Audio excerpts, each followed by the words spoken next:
상승장에서 호재를 딱 만났어요. 그래가지고 시너지가 어마어마하게 생긴 겁니다. 44.9% 상승했어요. 그 이후에 어떻게 됐어요? 아파트별로 보면은 기본적으로 30% 이상 하락을 했어요. 호재는 어느 구간에서는 상승 작용을 할 수 있어요. 근데 반드시 이 호재의 영향력이 힘이 약해지는 구간이 있다라는 거예요. 그리고 그 구간이 끝나면 오히려 하락으로 갈 수도 있다라는 거예요.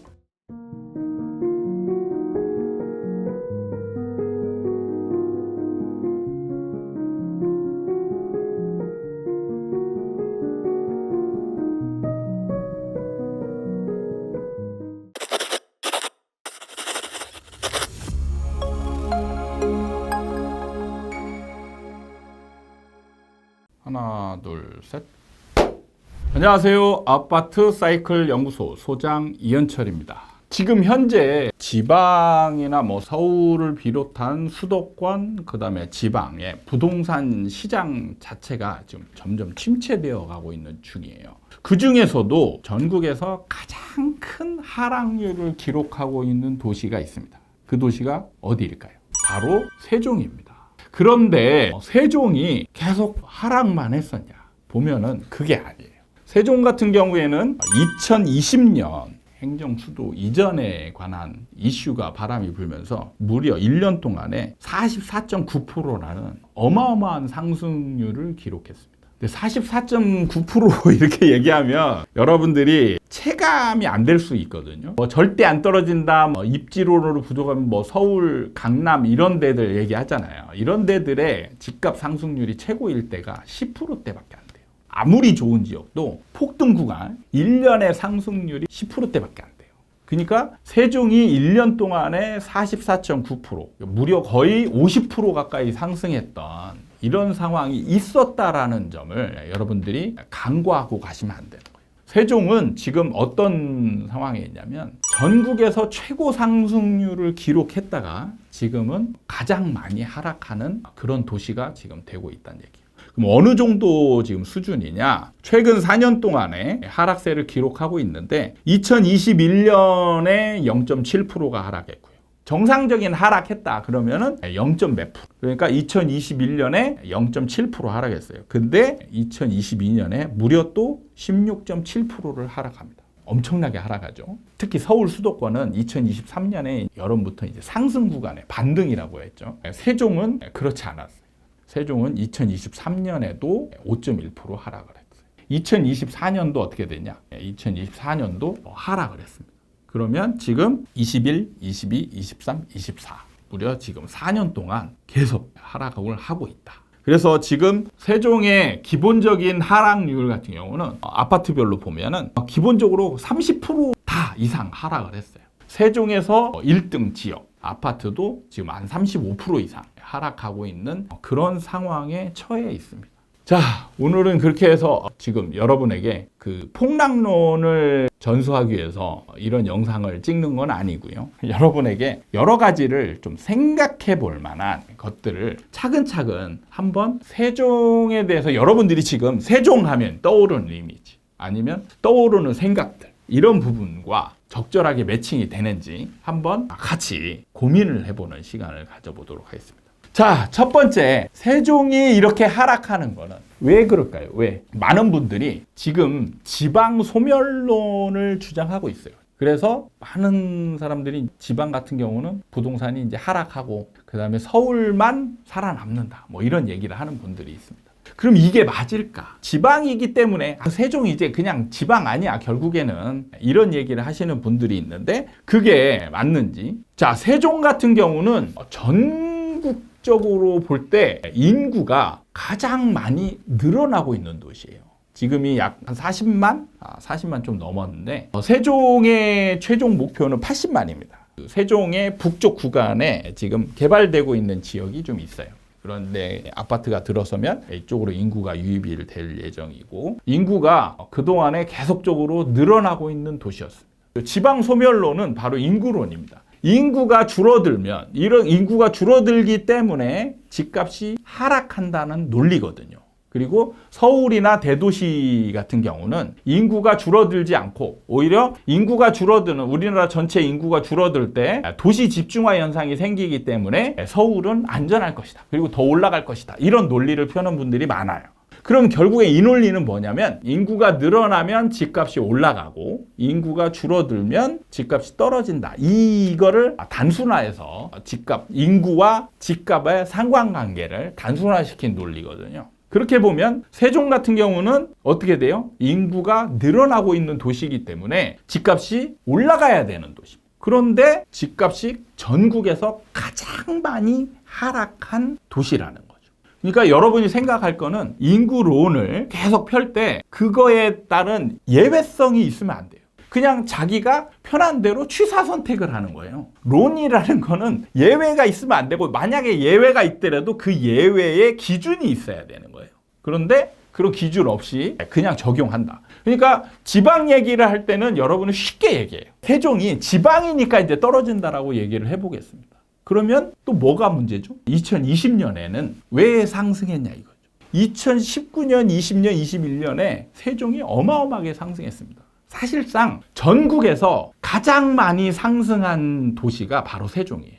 그럼 지방인데 세종은 그때 서울이었습니까? 지방이었어요. 연기군입니다. 연기군. 이런 지방이 상승을 했습니다. 그때는. 지방인데 왜 상승해? 그것도 뭔가 맥락이 안 맞죠. 그럼 또 이런 얘기예요. 지금 뉴스에도 나왔는데 세종 수도 이전론이라는. 그러니까 세종으로 수도가 이전하니까 44% 상승했습니다. 자, 그러면 여기서 또 의문을 한번 생각해 봐야 될 게, 그럼 지금 세종의 행정 수도 이전이 완전히 무산됐습니까? 무산됐다라면 저는 이 상황이 좀 이해는 됩니다. 왜? 호재가 있다가 악재로 변한 거잖아요. 그러면 그게 호재로 인해서 상승했고 악재로 인해서 하락했고, 그죠? 그럼 이 논리는 맞아요.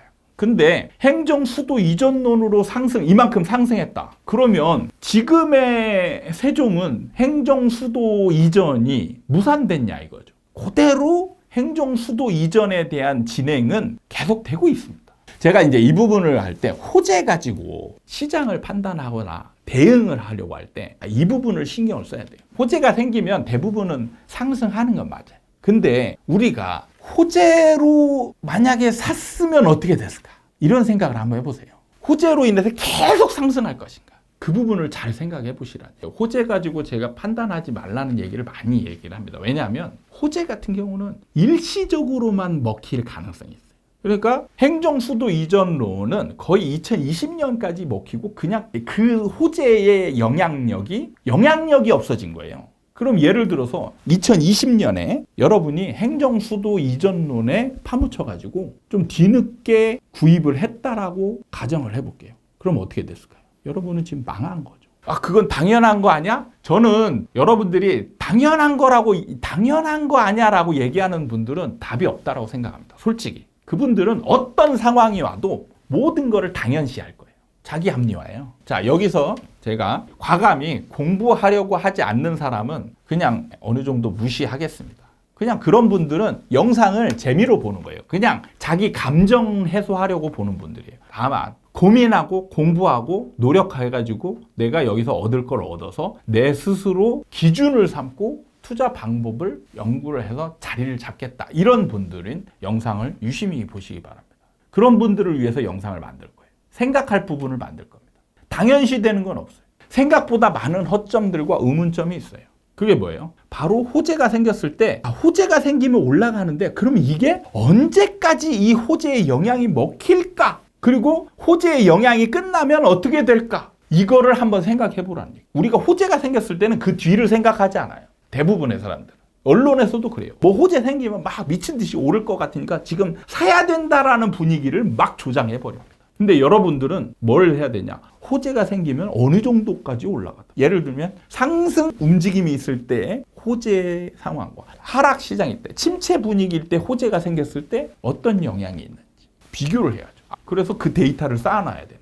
여러분이 스스로 챗 GPT가 돼야 되는 겁니다. 저도 AI로 지금 이런 것들 막 해보는데 AI는 몰라요. 이런 거는 답을 안 줍니다. 투자에 있어서는 아직까지는, 나중에는 될지 몰라요. 저도 계속 이 부분을 좀 더 이제 연구하고 어떻게 써먹을지를 할 겁니다. 근데 아직까지는 이런 답을 줄 수는 있는 단계는 아니에요. 그게 뭐냐면 얘네들도 기준이 없기 때문에. 그러니까 여러분들이 스스로 데이터를 쌓아야 돼요. 시장 상황에 따라서 호재가 얼마만큼 영향을 주는지. 그리고 시장 상황이 좋았을 때에도 세종 같은 경우는 예를 들면 상승장에서 호재를 딱 만났어요. 그래가지고 시너지가 어마어마하게 생긴 겁니다. 44.9% 상승했어요. 미친 듯이 상승했습니다. 그 이후에 어떻게 됐을까? 세종의 행정수도 이전론은 없어지지 않았어요. 지금도 진행이 되고 있습니다. 지금 심지어 뭐 국회가 이전한다는 뭐 이런 논의도 지금 있어요. 그런 상황에서 전국의 최고 하락률을 기록하고 있습니다.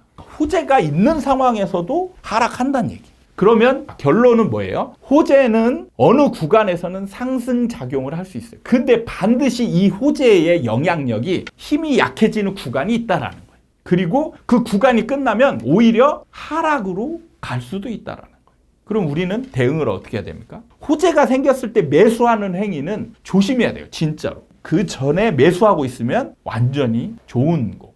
자, 여기서 또 고민해야 될 게. 지금 세종은 전국에서 최고 하락률을 기록하고 있습니다. 앞으로를 이제 예상을 해보는 거죠. 지금은 답이 없어요, 이제. 저도 지금 미래를 완벽하게 알 수는 없습니다. 이제 합리적인 고민을 해보는 거예요. 자, 세종은 이제 얼마만큼 더 떨어지고 영원히 떨어질 것인가? 자, 첫 번째, 세종은 영원히 떨어질 것인가? 두 번째, 하락하다가 멈출 것인가? 세 번째, 그럼 과연 상승은 할 수 있을 것인가? 대부분의 사람들은 지방 소멸론 얘기하잖아요. 그럼 어떻게 해요? 1번을 받아들여요.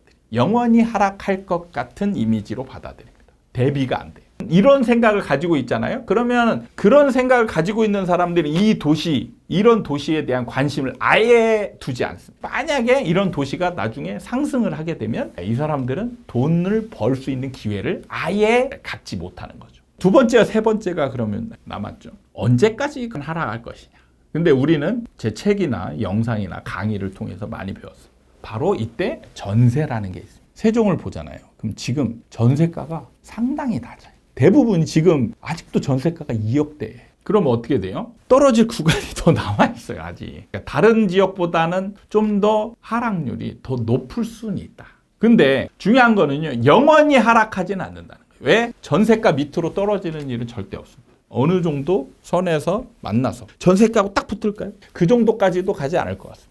여러분이 이제 지켜보고 있어야 돼요. 그거는 저도 정확히 모릅니다. 그렇지만 기준은 있어요. 전세가 밑으로 떨어지지는 않습니다. 그리고 전세가에 완전히 근접하지도 않을 거예요. 왜? 주로 새 아파트잖아요. 살기 좋은 지역이기 때문에 나중에 인구 유입이 좀 더 되고 하게 되면 전세가 상승 움직임. 그리고 세종은 특이한 게 뭐냐면 특징이 뭐예요? 전국에서 투자하는 도시예요. 전 국민이 관심을 가졌던 도시입니다. 제가 옛날에 청주에 상가를 팔러 간 적이 있어요. 저는 청주에 상가를 팔면서 세종하고 경쟁한다라는 생각을 전혀 해본 적이 없습니다. 근데 그때 막상 가서 딱 청주에서 상가를 팔면서 느끼는 게 경쟁에서 뒤처지는구나. 청주 사람들의 관심이 세종이 월등하게 높았어요. 제가 세종에 그 하복대라고 하는 유흥상권에 상가를 지은 거를 팔았어요. 임대도 맞추면서. 투자 수익률도 어마어마하게 좋았습니다. 대출 받으면 대출까지 포함하잖아요. 그럼 10%가 넘었어요. 12% 정도 나왔어요. 투자 수익률이. 근데 안 팔렸어요. 왜? 관심이 없어요. 세종에 빈 상가를 막 사요. 근데 그 사람들 어떻게 됐어? 망했어요. 세종에 상가 산 사람들 다 망했습니다. 왜? 지금 빈 상가잖아요. 저는 그 과정을 다 알기 때문에 저 사람들 망하는데? 이거 알아요. 왜냐하면 세종은 빈 상가가 될 확률이 높아서 너무 비쌌어요. 분양가가 비싼데 근데 관심이 더 그쪽에 있어요. 근데 막을 방법이 없어요. 내게 아무리 좋다 얘기해도 관심이 없어요. 세종 걸 사요. 그렇기 때문에 상황이 조금만 좋아지면 다시 관심이 올 수도 있는, 안 올 수도 있어요. 물론 안 온다라고만 막 배제해버리면 기회를 영원히 날릴 수 있어요.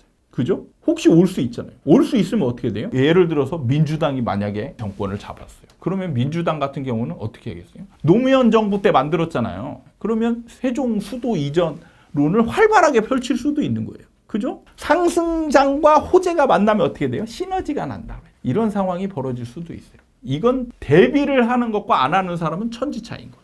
그런 부분을 한번 생각을 해보시라. 그러니까 자, 우리는 요즘 영상들을 보면요, 폭락한다는 영상 보면 막 조회수가 정말 잘 나와요. 진짜 잘 나와요. 저도 이런 유혹을 떨치기 어렵습니다. 왜냐면 유튜버니까 조회수로 벌어먹고 사는 사람이에요.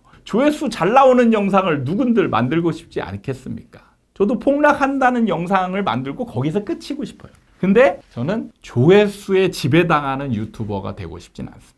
만약에 제가 조회수에 지배당하는 유튜버라면 세종 폭락한다! 폭락했다! 지금 상황 봐라! 미친 듯이 폭락했지? 앞으로 분위기 정말 안 좋아. 이걸로 끝내면 돼요. 그럼 아마 조회수 적어도 10만 이상 나올 겁니다. 근데 제가 여기에 뒤에 뭔가를 덧붙여요. 자, 한번 생각해보자. 영원히 폭락할까? 지금 했잖아요. 상승할 수도 있지 않을까? 언제쯤 상승할까? 대비는 해라. 이런 얘기 딱 한번 넣으면 조회수 확 빠집니다. 근데 저는 공부하고자 하는 사람을 도와주고 싶어요. 왜? 윈윈이 될 수 있어요. 자, 그렇기 때문에 여러분들에게 생각할 고민해 볼 부분을 몇 가지 던져드렸어요. 세종이 공부하기 참 좋은 도시입니다. 왜냐하면 극단적이거든. 미친 듯이 올랐다가 지금 미친 듯이 떨어지고 있어요. 그러면 자, 여기서 우리가 앞으로 영원히 계속 떨어지면서 세종은 망할 것인가? 아니면 어느 정도 수준에서 멈출 것인가? 멈추고 옆으로 길 것인가? 그죠? 아니면 나중에 또 상승할 것인가? 여러분들이 여러 가지 상황을 생각해보고 대비를 하는 정말 중요하다. 기회라는 거는 준비한 사람한테만 오게 돼 있어요. 사실 운이 많이 들어가거든요. 진짜 운칠기삼이에요. 부동산 투자는 운칠기삼인데 정확히 얘기하지만 준비하지 않은 사람은 운이 제로입니다. 준비한 사람한테 운칠기삼이라는 게 있는 겁니다. 그걸 명심하셔야 돼요. 준비하세요. 세종을 투자할 준비하라. 이게 아니에요. 이해도 잘못하면 안 돼요. 여러분이 시장을 파악하는 기준들을 한번 생각해 보라는 거예요. 여러분이 생각했던 기준이 맞는지 틀리는지. 지금 세종을 통해서 여러분이 생각했던 그동안에 먹었던 마음들, 생각했던 기준들, 이런 게 생각보다 함정이 많다라는 걸 알려주는 거예요. 그리고 그걸 가지고 지켜보면 내가 생각하지 않았던 다른 상황이 벌어질 때 대응을 조금 더 적절하게 할 수 있는 거예요. 그 얘기를 하는 겁니다. 공부하고자 하는 사람들은 꼭 제 영상을 보시기 바라요. 시장이 막 이랬다 저랬다 결과를 맞추는 게 중요한 게 아니에요. 과정이 중요한 거예요. 저는 과정을 가르치고 싶어요. 합리적 의심, 의문, 그리고 반박도 해보고. 이런 것들을 공부하시면 도움이 많이 될 거라고 생각하면서 오늘 영상 생각해 볼 부분이 많았던 세종 폭락 이 영상을 한번 만들어 봤습니다. 아마 여기 끝까지 들으신 분들은 아마 이렇게 박수를 치고 계실 거라 생각이 들어요. 이런 감탄을 하실 분들이 많을 거라 생각하면서 구독과 좋아요 꼭 눌러주시고 계속 이런 영상 시청하시면 좋을 겁니다. 그럼 다음에 또 좋은 영상을 가지고 여러분들 찾아뵙도록 하겠습니다. 감사합니다.